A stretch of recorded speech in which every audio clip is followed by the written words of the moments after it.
Hello friends, आप सभी का स्वागत है। और हम लोग मैथ का 5 कदम सेशन को आगे कंटिन्यू करते हैं और हम लोग देखने जा रहे हैं 5 बेहतरीन प्रश्न जो आपके प्रीवियस ईयर 2018 में एलपी टेक्नीशियन आरआरबी जेई में पूछा हुआ प्रश्न है।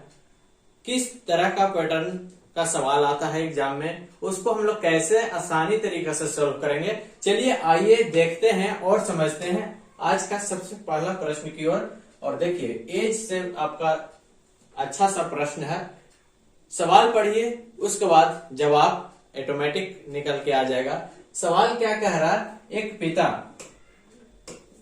पिता और उसके पुत्र की वर्तमान आयु का योग 60 है।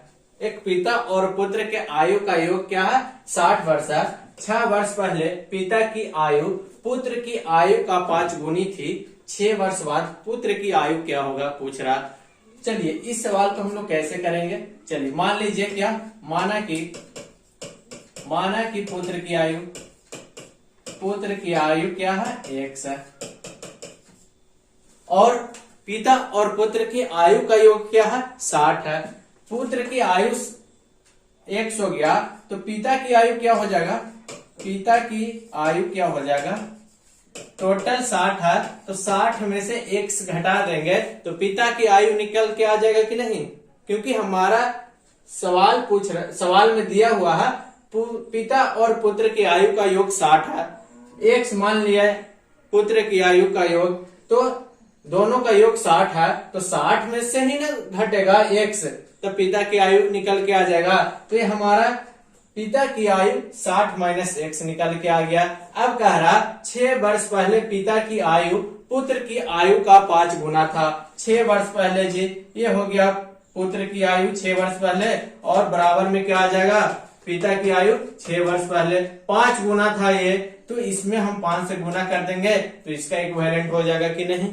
चलिए अब आगे करते हैं, इसको गुना कीजिए तो 5x माइनस 30 बराबर क्या आ जाएगा, 60 माइनस x माइनस 6, यानी कि x इधर जाएगा तो क्या आ जाएगा, 6x हो जाएगा जी। और 60 में से 6 जाएगा तो 54 और एक प्लस उधर जाएगा प्लस 30 हो जाएगा। तो हमारा जो आया 6x बराबर क्या आ जाएगा, 84। अब इसको काटिए तो कितना से कटेगा, 14 से। x बराबर क्या आ गया, 14। अब हमारा जो सवाल है 6 वर्ष पहले पुत्र की आयु क्या होगा। पुत्र की आयु क्या होगा जी, पुत्र की आयु 6 वर्ष बाद 6 वर्ष बाद क्या होगा पुत्र की आयु। तो पुत्र की आयु x था तो x क्या आ गया, 14। और 14 में 6 वर्ष बाद पूछ रहा, यानी कि 14 और 6 क्या हो जाएगा, 20 साल। यानी कि 6 वर्ष बाद पुत्र की आयु जो होगा 20 साल होगा, यानी कि option A is the correct answer. ठीक है, तो इस तरह से आप आराम से सवाल कर सकते हो एग्जाम में। देखें कितना आसानी से हो गया। दोनों का आयु दिया गया था पिता और पुत्र का, कि दोनों का आयु का योग 60 है। तो पुत्र की आयु मान लिए x, तो पिता की आयु क्या बचेगा, 60 माइनस x। 6 वर्ष बाद पिता और पुत्र की आयु की 5 गुना था। 6 वर्ष बाद पिता की आयु पुत्र के 5 गुना था तो x माइनस 6, यानी कि 6 वर्ष पहले 5 गुना कर दिए पुत्र की, और इसका क्या हो जाएगा 60 माइनस x पिता की, और 6 साल पहले तो माइनस 6। उसके बाद x का वैल्यू लाइए तो x का वैल्यू क्या आ गया, पुत्र की आयु 6 वर्ष बाद पूछ रहा पुत्र की आयु, तो 14 प्लस 6 हो गया 20 साल। चलिए इस तरह का सवाल आपके एग्जाम में आते हैं। तो अगला सवाल की ओर हम लोग बढ़ते हैं। और अगला सवाल देखिए बहुत ही अच्छा है। साथी ने एक बैंक में 825 रुपए जमा किए जिसके 8% साधारण ब्याज का वादा किया था। साथी एक बैंक में 825 रुपए जमा किया जिसका 8% साधारण ब्याज का वादा किया था कि 8% मिलेगा। यदि साथी बैंक में 5 वर्षों तक पैसा जमा रखा, 5 वर्ष तक हम पैसा छोड़ दिए 825 रुपया, वादा कितना क्या हुआ था कि 8% साधारण ब्याज मिलेगा। अब उस पर कितना ब्याज अर्जित करेगी 5 साल बाद। तो इसका सीधा सिंपल सा फॉर्मूला है, SI बराबर PRT बटा 100, है ना, बराबर क्या हो गया P 825। कितना जमा किए हैं 825 रुपया, यानी कि वो क्या हो गया मूलधन आपका हो गया। तो 825 गुने रेट कितना है 8% देने का वादा किया था, तो 8 हो जाएगा गुना समय कितने साल के लिए 5 साल के लिए, और बाटा में क्या हो जाएगा आपका 100 हो जाएगा। आप काटिए इसको तो कट जाएगा जी 2 चौको 8 और ये 25 चौको 100। इसको 5 से काट दिए और इसको 5 से काटिए तो 1 से ये हो गया 6 5 30 और ये 5 5 25, यानी कि 165 गुने 2 165 गुने 2 330। Option B is the correct answer. 330 रुपया उसका क्या होगा ब्याज हो जाएगा 5 साल के लिए 825 रुपया का 8% की वार्षिक ब्याज की दर से। तो इस तरह से आपके फॉर्मूला को ध्यान में रखिए, बाकी आपके सवाल आसानी तरीका से बन जाएंगे। ठीक है, इस तरह का सवाल आपके प्रीवियस ईयर में पूछा गया है, आगे भी इस तरह का सवाल आपके पूछे जा सकते हैं। तो कॉन्सेप्ट को रखिए ध्यान में और आराम से सवाल कीजिए, जितना ज्यादा प्रैक्टिस कीजिएगा उतना बेहतर आपके लिए होगा। अगला सवाल की ओर हम लोग बढ़ते हैं और ये रहा बहुत ही शानदार सवाल अगला। निम्न में से कौन सी संख्या 1 से 20 तक अंकों का अभाज्य श्रृंखला है। अभाज्य प्राइम नंबर बताना है, क्या बताना है कि प्राइम नंबर 1 से 20 तक की कौन सा है 1 से 20 तक। तो प्राइम नंबर की संख्या 1 से 20 तक कितना होता है 1 से 10 तक की प्राइम नंबर की संख्या 4 और 10 से आपका प्राइम नंबर की संख्या 10 से 20 तक 4, यानी कि 1 से 20 तक प्राइम नंबर की संख्या क्या होता है 8 होता है। कौन कौन होता है देखिएगा, 1 से 10 तक में कौन कौन प्राइम नंबर होता है 2 3 5 7, बस 9 तो नहीं होगा प्राइम नंबर। और 10 से 20 तक में आपका हो जाएगा 11 13 17 19, तो हो गया ना 4 इसमें 1 से 10 तक और 10 से 20 तक 4। तो देखिए पूछ रहा सवाल कि 1 से 20 तक के अंकों में अभाज्य संख्या का श्रृंखला कौन है। तो देखिए 3 5 7 11 13 17 19, नहीं ये नहीं होगा क्योंकि 2 छूट गया है, इसमें एक गलत हो गया। इसको चेक कीजिए 2 5, इसमें 3 नहीं है तो ये भी कट जाएगा, श्रृंखला नहीं है 1 से 20 तक का। इसमें चेक कीजिए 2 3 5 7 11 13 17 19, यानी कि option C is the correct answer. इसमें देखिए तो एक प्राइम नंबर नहीं होता है, इसलिए डी भी ऑप्शन गलत हो जाएगा। हमारा जो सही ऑप्शन होगा option C is the correct answer हो जाएगा। अभाज्य संख्या आप याद रख लीजिए, बहुत सारा कंपटीशन एग्जाम में भी पूछा जाता है। यहाँ से सबसे आ जाएगा कि सबसे छोटी अभाज्य संख्या कौन है। सबसे छोटी अभाज्य संख्या, सबसे छोटी अभाज्य संख्या यानी कि प्राइम नंबर, क्या प्राइम नंबर कौन होगा जी, तो सर 2 होगा।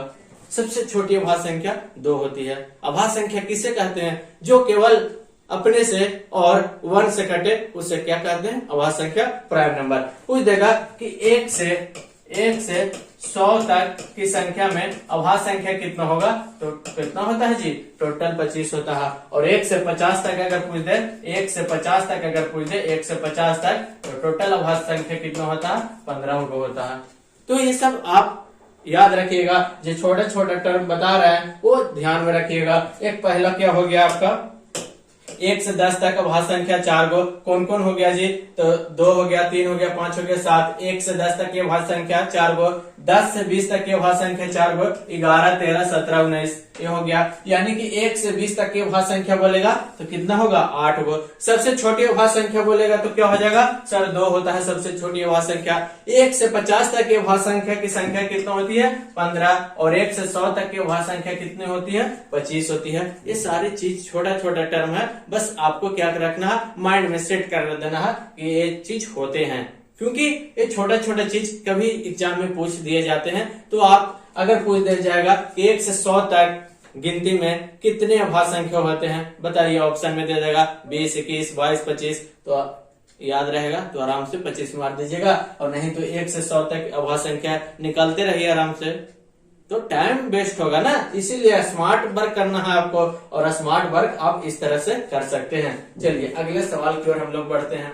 अगला सवाल क्या कह रहा है ये देखिए, ये भी बहुत ही अच्छा सवाल है। एक संख्या को 3:2 के अनुपात में विभाजित किया जाता है। जब प्रत्येक संख्या में 8 जोड़ा जाता है तो अनुपात बदलकर 7:5 हो जाता है। तो दोनों संख्याओं में से बड़ी संख्या कौन है जी। एक संख्या को 3:2 के अनुपात में विभाजित किया जाता है। 3:2 के अनुपात में क्या कर रहा, विभाजित किया जाता है जब प्रत्येक संख्या में 8 जोड़ा जाता है। मान लिया जाए कि दोनों संख्या में क्या कर रहे हैं, 8 जोड़ा जा रहा है, यानी कि 3x प्लस क्या कर देंगे 8, और इसमें भी 8 जोड़ देंगे, 8 जोड़ देंगे, तब जो नया रेशियो हो जा रहा है, कितना हो जा रहा है, नया रेशियो बदलकर 7:5 हो रहा है, यानी कि 7 बटा कितना हो जा रहा, 5 हो जा रहा। अब तिरछा तिरछी आप गुना कीजिए तो क्या हो जाएगा, 15x प्लस 40 बराबर 7 दूनी 14x हो जाएगा जी, प्लस 8 सते 56। अब ये 14x को इधर ले आइए तो 14x घट जाएगा 15x से, तो क्या बचेगा x, और 56 और ये प्लस 40 है तो उधर जाएगा तो क्या जाएगा -40, तो x बराबर क्या बचेगा आपका 16 बचेगा। अब सवाल आपका क्या पूछ रहा, दोनों संख्याओं में से सबसे बड़ी संख्या क्या होगा, x बराबर 16 आ गया, दोनों संख्याओं में से बड़ी संख्या कौन होगा जी, तो देखिए तो 3x बड़ा है ना, तो 3x बराबर क्या हो जाएगा, 3 गुने x बराबर क्या है 16, तो 16 तिया कितना हो जाएगा 48। Option B is the correct answer. अगर यहाँ से पूछता कि सबसे छोटी संख्या क्या होगी, तो सबसे छोटी संख्या यहाँ से अगर निकालने के लिए पूछता सबसे छोटी संख्या यहाँ से अगर सवाल आता तो क्या हो जाता 2x, तो 2x बराबर क्या हो जाता 2 गुने x बराबर क्या आया 16, तो यहाँ से 32 सवाल का आंसर हो जाता सबसे छोटी संख्या, और सबसे बड़ी पूछ रहा तो 48। Option B is the correct answer. इस तरह से आप कंटिन्यूअस रेगुलर प्रैक्टिस कीजिएगा, तब आपको भी इस तरह का सवाल बनने लगेगा। आराम से कॉन्सेप्ट को समझिए, किस तरह का सवाल है और उसको किस तरह से बनाया जा रहा है, बस यही तो करना है। बहुत ही कम समय में बहुत सारी चीजें देने की कोशिश कर रहा हूँ, इसको आप फोकस कीजिए और ध्यान रखिए, बहुत अच्छा आपका नॉलेज हो जाएगा। चलिए अगले सवाल की ओर बढ़ते हैं। अगला सवाल आपके सामने ये रहा, बहुत ही बेहतरीन। एक कक्षा में 12 लड़कों का किसी परीक्षा का औसत स्कोर क्या है 16 था, जबकि कक्षा में सभी 30 छात्रों का कुल औसत 18.1 था, तो लड़कियों का औसत स्कोर पूछ रहा है जी। चलिए बहुत ही अच्छा सवाल है, इसको बनाइए। एक कक्षा में 12 लड़कों का किसी परीक्षा का औसत स्कोर क्या है 16 है, तो चलिए लड़कों का औसत स्कोर, लड़कों का स्कोर, कुल स्कोर क्या हो जाएगा, लड़कों का कुल स्कोर क्या हो जाएगा जी 12 गुने 16, यानी कि क्या आ जाएगा 192। 12 गुने 16 क्या आ जाएगा 192 लड़कों का स्कोर। यहाँ से लड़कियों कुल छात्रों का स्कोर निकाल लीजिए, कुल छात्रों का स्कोर यहाँ से निकाल लीजिए। कुल छात्रों का स्कोर क्या हो जाएगा, तो 30 गुने क्या हो जाएगा 18.1, 30 गुने 18.1 हो जाएगा। यहाँ से तो इस गुना कीजिए 30 इंटू 18.1, तो क्या आ जाएगा आपको 543। गुना कीजिएगा तो क्या हो जाएगा 543 हो जाएगा। अब यहाँ से आप लड़कियां के निकाल सकते हैं कि ना स्कोर, तो यहाँ से लड़कियां का स्कोर निकाल दीजिए। लड़कियों का स्कोर क्या हो जाएगा, तो दोनों को घटा देंगे सर, 543 माइनस 192, यानी कि कुल छात्रों का स्कोर है 543 और लड़कों का स्कोर है 192, तो यहाँ से लड़कियों का स्कोर निकल जाएगा। तो लड़कियों का स्कोर निकल के क्या आ जाएगा 543 माइनस 192 कीजिएगा, तो यहाँ से आपका आ जाएगा 351 घटा के लेके आ जाइएगा। अब क्या कह रहा कि लड़कियों का औसत स्कोर क्या है, तो लड़कियों का औसत स्कोर यहाँ से निकाल लीजिए।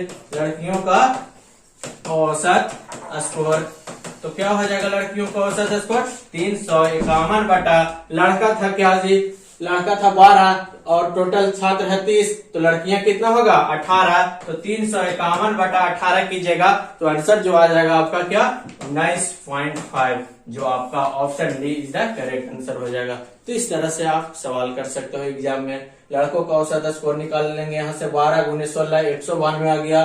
कुल छात्रों का औसत स्कोर निकाल लेंगे, कुल छात्र का औसत स्कोर क्या हो जाएगा 30 गुने 18.1 यानी कि 543, और यहाँ से लड़कियों का औसत स्कोर निकाल लेंगे, दोनों घटा देंगे इसको से इसको में। कुल छात्र का औसत स्कोर निकल गया और यहाँ से लड़कों का औसत स्कोर निकल गया, तो लड़कियों का औसत स्कोर यहाँ से निकल के आ गया 351। अब औसत निकाल देंगे, लड़का था 12 गो और कुल छात्र 30 गो, तो लड़की कितना है 18 गो सर, तो 351 बटा 18 कर देंगे और आपका जो औसत स्कोर हो गया लड़कियों का 19.5। Option D is the correct answer. तो इस तरह का सवाल आप आसानी तरीके से कर सकते हैं, इतना लिखने का लैंग्वेज का जरूरत नहीं है, आपको समझाने के लिए यहाँ पे दिया जा रहा है। आप एग्जाम में डायरेक्टली रूप से गुना करके आप घटा के औसत निकाल सकते हैं। ठीक है, तो इस तरह का सवाल बार बार आते रहेगा, आप प्रैक्टिस कीजिए। वीडियो अच्छा लग रहा तो शेयर कर दीजिए, कमेंट करके जरूर बताइएगा कैसा लगा, और हम लोग अगले वीडियो में मिलते हैं बेहतरीन प्रश्न के साथ। तब तक के लिए थैंक यू, जय हिंद।